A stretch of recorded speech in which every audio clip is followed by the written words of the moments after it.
नारा दीजिए। किसान एकता जिंदाबाद, इनकलाब जिंदाबाद, इनकलाब जिंदाबाद, किसान एकता जिंदाबाद, किसान एकता जिंदाबाद, इनकलाब जिंदाबाद, मंडल आयुक्त मुर्दाबाद मुर्दाबाद, मुर्दाबाद, मुर्दाबाद, मुर्दाबाद, बिहार सरकार मुर्दाबाद मुर्दाबाद, मुर्दाबाद। प्रमंडलीय आयुक्त होश में आओ, होश में आओ, होश में आओ। प्रमंडलीय आयुक्त हाय हाय हाय, हाय, हाय, प्रमंडलीय आयुक्त मुर्दाबाद, मुर्दाबाद, किसानों पर जुल्म ढाने वाला प्रमंडलीय आयुक्त मुर्दाबाद, मुर्दाबाद, मुर्दाबाद, जिंदाबाद, जिंदाबाद, जिंदाबाद, जिंदाबाद, जिंदाबाद, जिंदाबाद। हर जुल्म के टक्कर में संघर्ष हमारा नारा है, हर जुल्म के टक्कर में संघर्ष हमारा नारा है।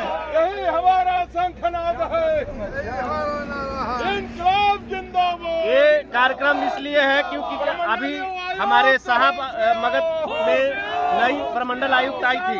उन्होंने बैठक करके जिला में कहा कि 10 दिनों के अंदर 10 किलोमीटर पुलिस बल के द्वारा कब्जा किया जाएगा। एक घोर निंदनीय और घोर शर्मनाक बयान है, क्योंकि किसानों को जब तक उचित मुआवजा नहीं दिया जाता है तब तक किसानों के खेत में किसी भी प्रकार का कार्य नहीं होने का हमारे सुप्रीम कोर्ट का भी निर्णय है। लेकिन उस निर्णय के आलोक में उसकी अवहेलना हो रही है, इसलिए मगध प्रमंडल का आयुक्त का जो बयान है वो निंदनीय है। मतलब आप पूरे प्रशासन, सरकार और किसानों के बीच टकराव की नौबत आ गई है। बिल्कुल, क्योंकि किसानों को मुआवजा मिला नहीं है और उनके जमीन में पुलिस बल के साथ कब्जा करने का प्रावधान इन लोग बराबर मीडिया के माध्यम से दबाव बना रहे हैं। अगर आज जो आप पुतला दहन के माध्यम से जो आप संदेश दिया जी, और उसके बावजूद यदि सरकार और किसानों के बीच सम्मानजनक समन्वय नहीं बना, वार्ता नहीं हुआ, तो आने वाले दिनों में और क्या करेंगे? आंदोलन की रणनीति बनाई जाएगी और आंदोलन को तेज किया जाएगा। जब तक किसानों को उचित मुआवजा नहीं मिलेगा, संघर्ष हमारा जारी रहेगा। 30,620 क्या वशिष्ठ बाबू, क्या मामला है? आप पुतला लेकर के मगध प्रमंडल आयुक्त का आप ये बनाए हुए हैं और पीएनसी इंटरनेट लिमिटेड के ऑफिस भी है, यहीं पर बेस कैंप है। क्या कार्यक्रम है आपका? हमारा कार्यक्रम यही है कि हम मगध प्रमंडल आयुक्त का आज हम पुतला दहन करने जा रहे हैं। इसलिए दहन करने जा रहे हैं कि विगत 2 दिन पहले आकर के औरंगाबाद में इन्होंने बैठक की है और बैठक में भारतमाला परियोजना के मुद्दा को इन्होंने उछालने का कार्य की। इस पर इन्होंने फोकस किया।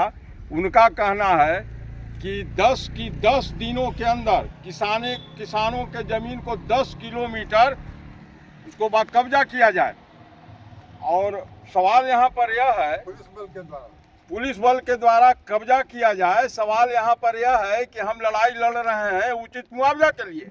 एक और जहाँ सरकार यहीं पोला डिहरी वाले को जब रोड जा रही है 139, उसका मुआवजा 30,620 रुपये प्रति डिसमिल का चौगुना ब्याज के सहित भुगतान किया है। लेकिन भारतमाला परियोजना के तहत 8,000 रुपये डिसमिल का भुगतान किया जा रहा है चौगुना राशि। यह कितना अंतर है? हम इसकी लड़ाई लड़ रहे हैं। किसानों के साथ भेदभाव हो रहा है। हाँ, भेदभाव हो रहा है, किसानों के साथ पुरकस भेदभाव हो रहा है। अब इसके विरोध में हम इनके पुतला को दहन करने जा रहे हैं। इसलिए कि औरंगाबाद में आकर के इन्होंने किसानों को विरोध में जाकर के इन्होंने चर्चा किया और प्रशासन पर दबाव बनाया कि पुलिस बल लेकर के 10 दिनों के अंदर किसानों को जमीन को कब्जा किया जाए। तो आपके अनुसार पुलिस राज स्थापित किया जा रहा है किसानों के ऊपर? हाँ, किसानों के ऊपर। आज आप पुतला दहन कर रहे हैं, आक्रोश व्यक्त कर रहे हैं, इसके बावजूद यदि स्थानीय प्रशासन और सरकार के यही रवैया रहा तो आप क्या करेंगे? हमारा आंदोलन तीव्र होने जा रहा है। औरंगाबाद में प्रदर्शन होगा, धरना का कार्यक्रम चलाया जाएगा।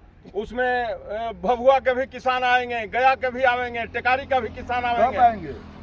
बहुत जल्दी हम लोग निर्णय लेने जा रहे हैं। आज हम लोग जूम बैठक में तय करेंगे। हमारे राज्य के जो है दिनेश बाबू है, राज्य के प्रभारी, वही बैठक में सम्मिलित होंगे और निर्णय पश्चात हम लोग अपना कार्यक्रम आपका क्या परिचय हुआ? हम वशिष्ठ प्रसाद सिंह, जिला संयोजक, भारतीय किसान यूनियन औरंगाबाद।